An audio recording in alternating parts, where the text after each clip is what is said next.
Okay, thank you all for coming out for another landscape committee meeting. This one is actually a special one where we get to introduce another new vendor of ours. Drew Gatewood is with Advanced Restoration Ecology, and he's going to be taking care of our preserve for us, which right now is a big project because we want to be in compliance. And this is according to Lindy Serrar, who was here last year to talk all about the preserve, the importance of it, how to keep it intact, and to really leave it alone. So Drew has a very specific, important role. I'll let him elaborate on that, and then we'll ask some questions throughout. So thank you all, and thank you, Drew. I think we also have a water management district in there as well. Yes. Brian Randall, I think, has a letter from you guys. We are going to break this project up into 3 parts because of the size of it. Each part's about 75 to 80 acres. I'm anticipating it taking around 3 weeks per phase, assuming the weather doesn't hinder that. Right now, I think that's pretty realistic. We're going to try to start, my plan at least is to start the first week of May. So here in 2 weeks, 3 weeks. Can you work my phase thing just so I can? I just want to do the phase 1 so I can show. Bring up the PDF. Oh, okay, hold on. Okay, good.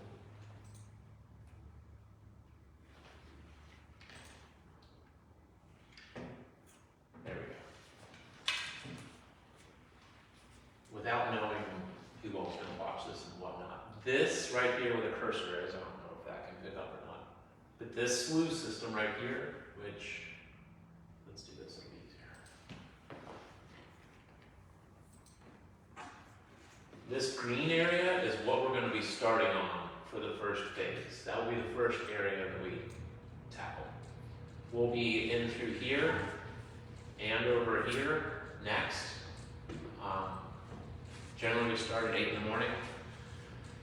We all have company shirts depending on what happens that day. We might not be wearing them at the end.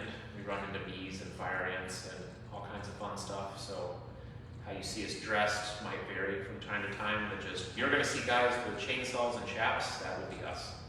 Okay. I would say if you need to approach anybody, try to get a hold of me versus my guys. Definitely don't walk up on anybody when they're running a saw. Generally, call the office. We generally have earplugs in, so we can't hear you anyways. They're a little jumpy because we deal with alligators and rattlesnakes, so don't jump and scare one of them. Ideally, would be good. Our next phase of this is going to be up here. I guess it's down here. This one I'm not anticipating a whole lot of trouble with as far as time. We might be able to get this section done in 2 weeks because that sluice system is what's going to bog everything down. We have a lot of isolated wetlands in through here. I have obviously a lot of homes that are going to be on these sides that if you have questions, call the office. My phone brings to this, so if there is anything that needs to be discussed, it generally will vibrate, otherwise I don't hear it.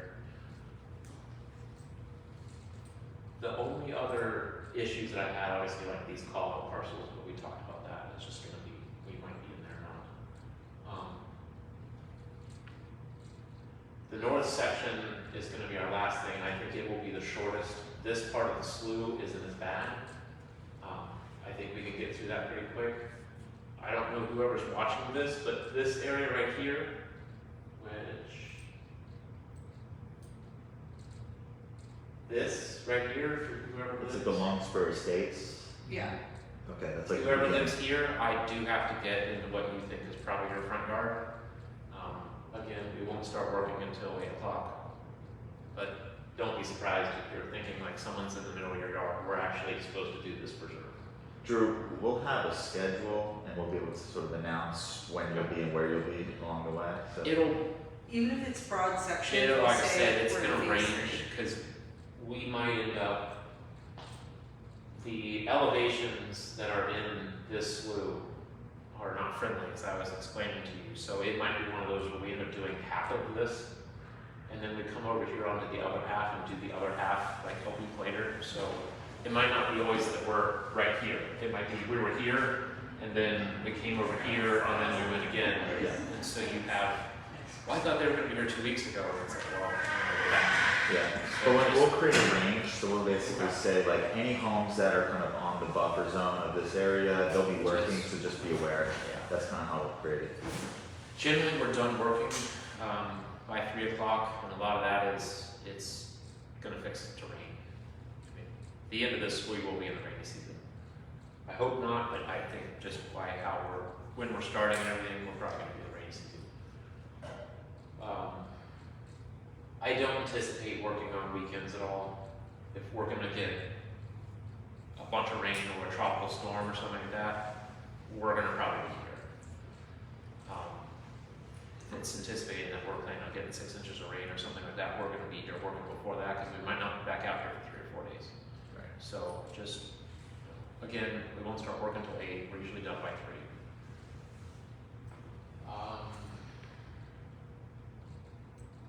That's really all I've got as far as, I mean, obviously I have questions you guys have, but the gist of what we're doing is there's a bunch of stuff that's not supposed to be in there. We're going to cut it. Yeah. So you're going to see a lot of brown for the next 2 months out there. Most of what's going to be growing from that point is what should be in here. So you might think you see something that's native and we cut it down. It's not native. So again, Will it but just be left in space to come and decay or? most of it, yeah.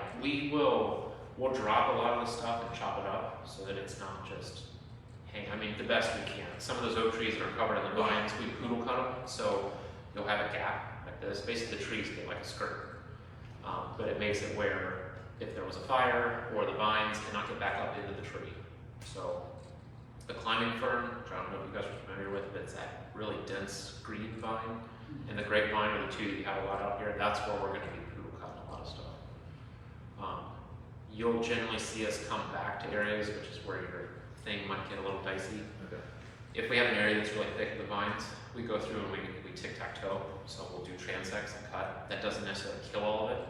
So what we do is we wait a week and see what's still green and then come back and get it again. So it might be, well, I thought we were done with phase 1. We're back. So if there's stuff that still needs to be killed, we're going to come back. So the vines, you cut it from the bottom, so to say. Most of the time, yes, that's what we're trying to But get. then those vines, which way up there, Mhm. they will just be left alone? and They'll be dry? left. Yeah, they'll eventually rot and fall out. Takes a long time, I think, for them to. It rot does. and fall out. It depends on what's in there, but it does. Sometimes it can take up to 2 or 3 years. There's no physical way to get those vines out of the tree when they're infested like that without killing the tree or completely defoliating it, which is going to put the tree under stress and potentially kill the tree. So we're limited as to what we can do per ISA and the county and the district. There's 3 different entities that are going to be paying attention to what we're doing on trees, not just the preserves, but the trees themselves. So we have to be careful on what we're doing. And then there's a lot of, so to say, the small shrubs, Mm-hmm. which of course they dry out, but they are the fire hazards. And unless we remove them, the fire source, in case there is a fire Mhm. started. So unless we remove the fire source, it all stays there, and it's a danger, right? All right, so 2 parts to that question. The first part depends on the shrub that you're talking about, of what we're going after. If we have something like guava or Brazilian pepper that was normally would grow as a bush or a small tree, if it had been treated previously and it's the suckers coming back up from it, if we're cutting green wood, at least on those 2, it takes a lot to actually ignite that. It's like your old white or not, your dead pine trees, if you have beetles in here, those are more of a fire hazard for 1 or 2 reasons. One, if they're still standing up, the lightning can hit that and it's already dry and dead. Us cutting green vegetation down, chopping it up, it doesn't prevent the fire that you're thinking that it's going to have on it. The other problem with it is, right now, you guys have a certain budget that you have. Our budget literally will 10x to take it out. I mean, it's not cheap to remove all of that vegetation. So it's kind of between a rock and a hard spot. The idea with it, and that's one of the reasons that we will chop it up, the smaller the pieces are, the less it can carry the fire. So the last thing I want to do is drop a giant tree and leave it there in place, because it allows it to sit there and smolder. But if I cut that up into 30 different pieces, the fire can only get from this piece to this piece to this piece, versus sitting in this piece and smoldering through the whole time, which allows that heat to sit there and start to catch the fire further. So there's different things working on. I mean, obviously I know lightning strike can change all of this, but at the same time, we're going to do what we can so that the fire hazard is not as bad as what I think you guys have up in your mind that it might be. Right now, if we don't do anything, your fire hazard is the same. You say that again? Right now, if we don't do anything, your fire hazard is the same. You have a ton of stuff out there that if you get a lightning strike, it's going to catch. So whether we did anything or not, That's the purpose of doing this maintenance, like the other preserves which are kind of away from residential spots. No, they do all those controlled burns. and that's, I would love to be able to burn this property. We would have to microsite the burn. We could do it. The problem with it is I have these pinch points of like this and through here would be difficult, and obviously this area and through here would be difficult because I have houses on both sides. What's really limiting what we can do, the Department of Forestry is going to give me a burn permit, but I'm going to have a very small window to burn that in, and it's not going to be anytime soon. It would be in the winter. I have to have the wind blowing so that it is not going to impact High Meadows, 95, or Canner. Well, you sit right in through here. So the wind, basically, if we would set that fire, it's got to burn really cool, so it's white smoke. It's not dark smoke. It's got to burn really cool, and it's got to lift. Those conditions aren't going to be that often. You might have 1 day, 2 days out of the year. And you guys are all going to have to turn off your air conditioners. And that might be Christmas, that might be New Year's, that might be whatever. But if I show up with a drip torch, today we burn. So I'm not saying the answer is no, but I'm saying we'd have to still work out things with the district and with the county before we would do it. To do it safely, I need to have a roller chopper in and make you guys a legit fire break. So that if anything did happen and it sparked, that fire isn't going anywhere else, the county and the district are immediately going to want a restoration plan, because we're going to destroy parts of the preserve making your fire break, and they're going to want to reclaim it. So there's not just cost of the burn, it's the cost to replant. Like I said, we'll see how this goes. I'm not saying the answer is no, but I'm saying like there's a lot more moving parts right now than I have answers to give you for sure. Like, yeah, we can burn in 2 years. I don't know that yet. Yeah, and I think some concerns might be from the residents with asthma, something like that. Mm-hmm. So, yeah, it's not a quick decision type thing. But, Yeah, it's not ideal either, being that we're right on the preserve.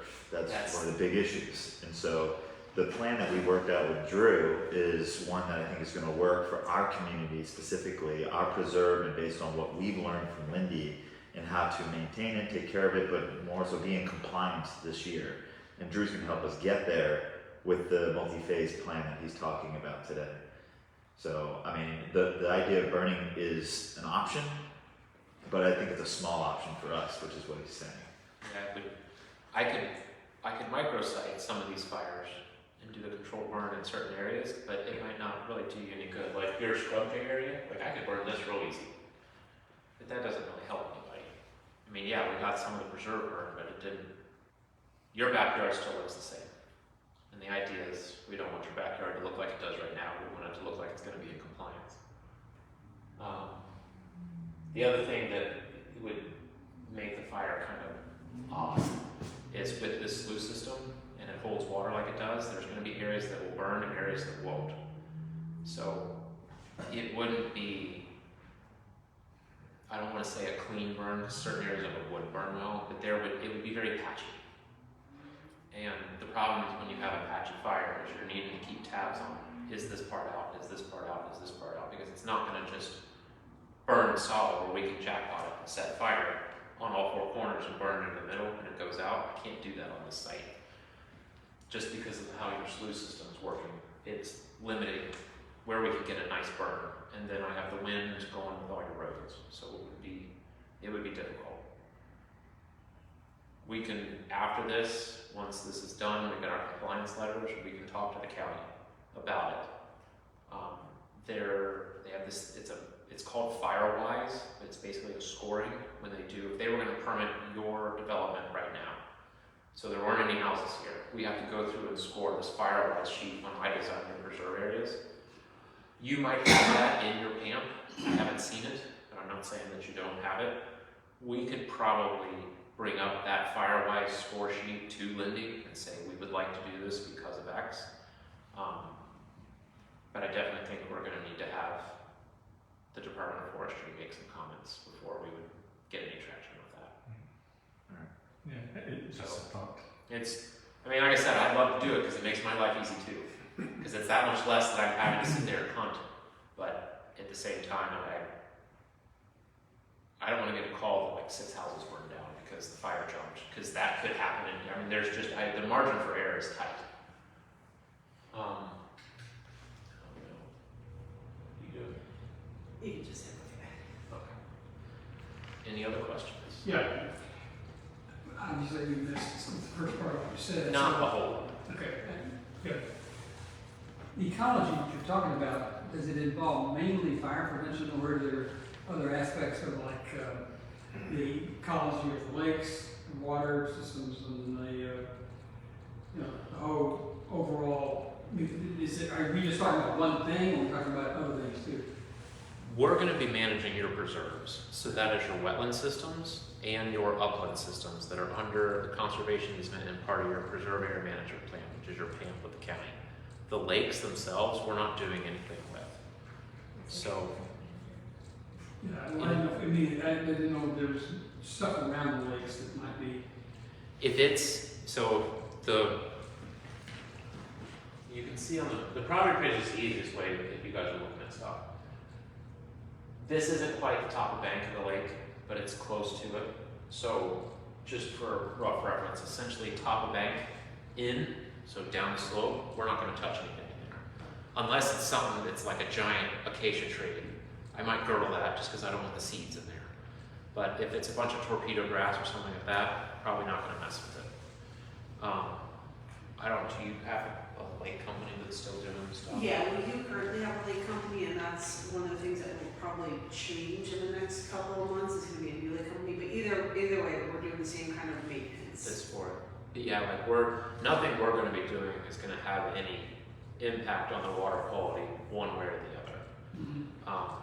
It will in the wetlands, but it won't in the upland or in your lakes that are on site. So Okay. So is the number one goal to basically kill invasive plant species? invasive and nuisance. And nuisance. We're trying to get them, so the district has a different percentage than the county, and I basically just shoot for 0. That way everybody's happy. The county usually has an allowance up to 5%, and the district can usually do 10. I usually just try to get down to 0, and that way I don't worry about what your version of 5% or 10% is. You're having to really hunt to find stuff, right? It just makes life easy for everybody.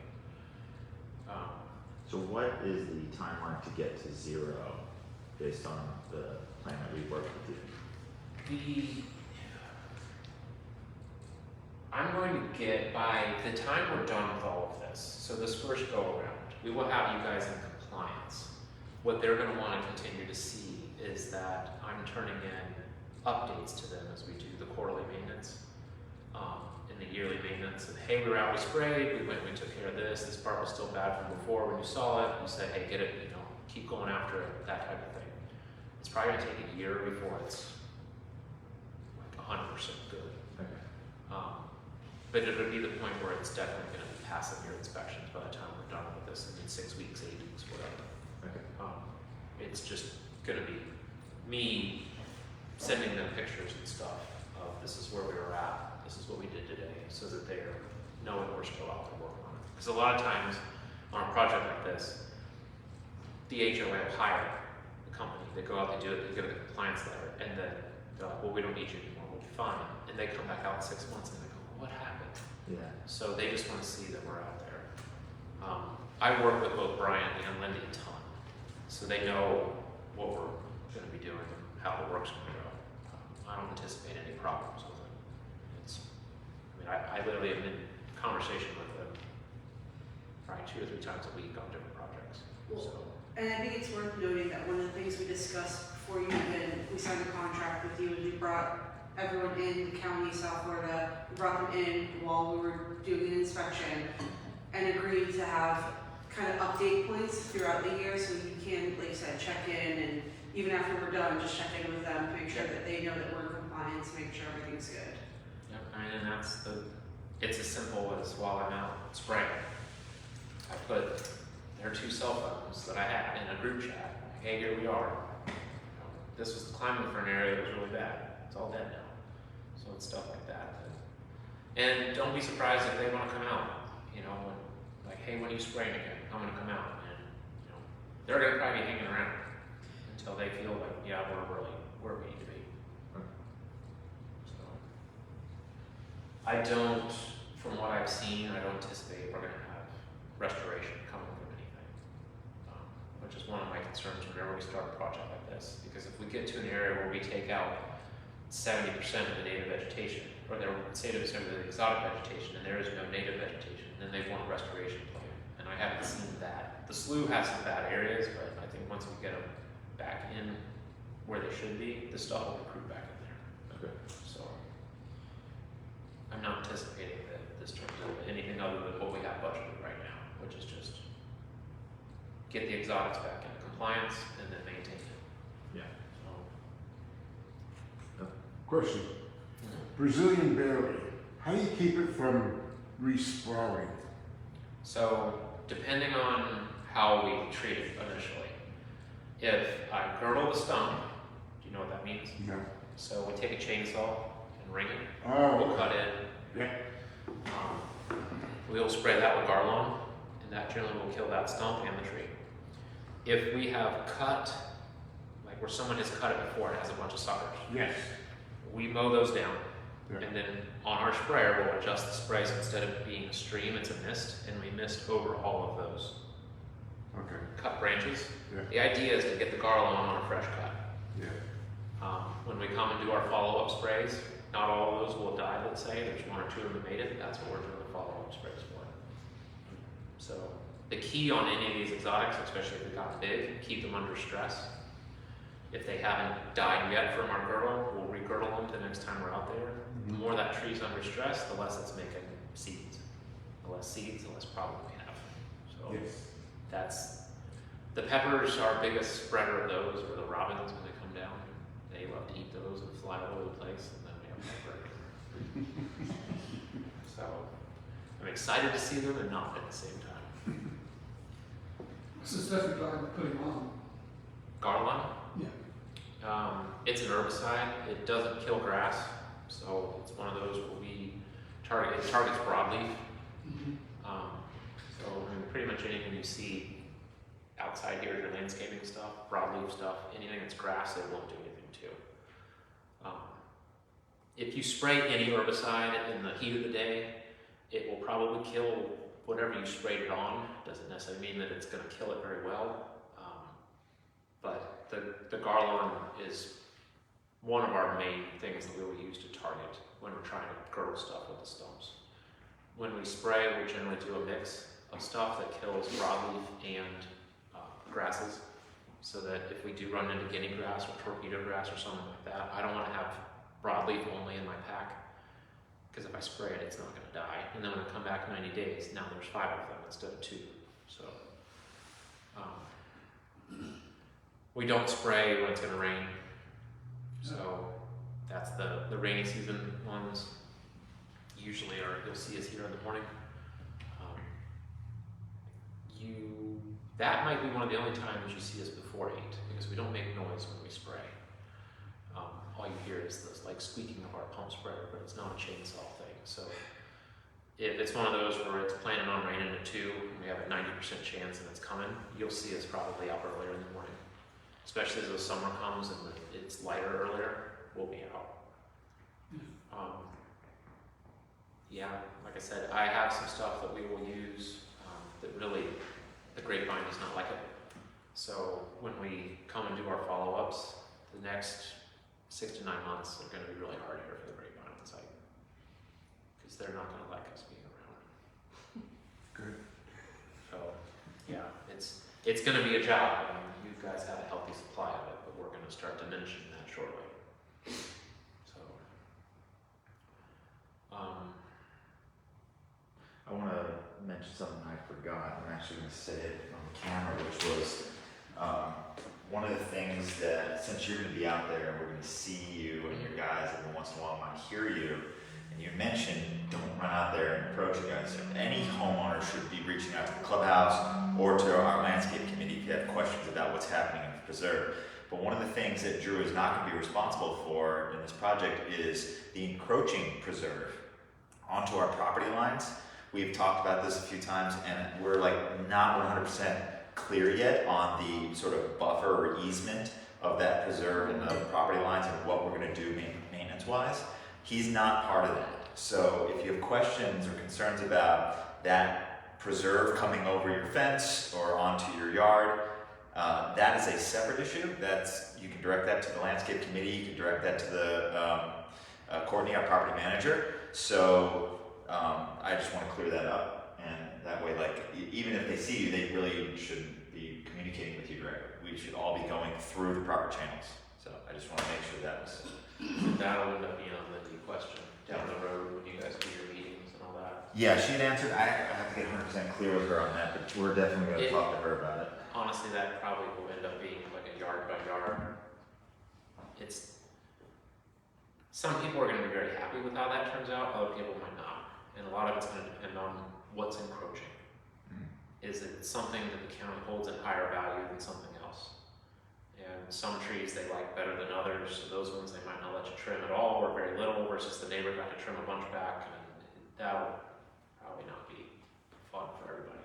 Yeah. The one thing we get asked a ton, and I cannot do it, if you have a dead tree that you're tired of staring at, the county considers that habitat. I cannot cut that down. We get in a bunch of trouble if we cut those down. So if there's a dead oak tree that you've been looking at for 10 years, and you're like, I can't stand this, now the guys are here, they can cut it down. Unfortunately, we cannot. I can cut the vines that are all over it, but then you're gonna look at a dead tree again instead of a green kind of tree. So just know that that's something that I'm not gonna be able to do. If you've been throwing trash behind your preserve or behind your yard into the preserve, your old palm fronds or anything else, Courtney's probably going to know about it soon, so maybe get rid of them before we show up in a couple weeks. That's generally something Lindy's not really happy about, especially if you're trying to talk her into trimming something encroaching and there's a bunch of palm fronds. You are not starting that argument off really well. So just FYI. Throwing trash and all that, it makes our life harder. We're there to cut stuff, not pick up trash. So when we have spots like that, we're going to clear a lot of the vegetation that shouldn't be in there out, and it makes your trash that much more visible. So just know that's probably going to be known soon. Anybody got any more questions? I missed the first part, so, like, is it the whole community, like, this first go about, or is it being done in phases? We're doing it in phases. And I'm sorry, because I did miss the first, like, 15 minutes. Yeah. So the first phase is we're calling the cleanup phase. So he's gonna really go out there and just take care of as much as possible in each section. This is the first, I don't know where you live, but this is the first chunk that we're gonna do. Okay. This is the second chunk that we're gonna do. And then the third chunk gets a little goofy because we're doing some down here on the bottom and some up here on the top. So And one of the things we talked about is before he starts, we would give like rough boundaries of where they're gonna be in that week. Let's say they're gonna be in this general area, you might not be able to tell you behind your house, but in this general area during this time. So you're not surprised when you hear, noise back there. Thank you, yeah, I won't catch it. Cool. Yeah, I don't have any questions. Corbin, do you have any? Generally, if it, and I'll say this on here, if it comes into some question where you are for sure that is your property and not the preserve, I will deflect to you and Courtney to sort that out. I'm not a surveyor, so if you are 100% sure that we are cutting stuff on your land, just know that it's going to be exotic vegetation, so probably better for us to cut it anyways. But if you don't want us on your property and you can for sure tell her and it is guaranteed it is on it, then we will not be on your property. So just FYI, because we usually have the you're on my land discussion multiple times for things like this. So just, if you're sure, it sounds good to me. I'm not there to argue with you. I'm just there to cut stuff. So if you say go away, we will. It turns out that we don't pass the inspection because, in fact, those preserve cover are in the preserve. So guess what we get to come back and do. So just FYI. All right. Well, Drew, thank you. Appreciate your answer to questions and look forward to getting started with it. All right. Thank you.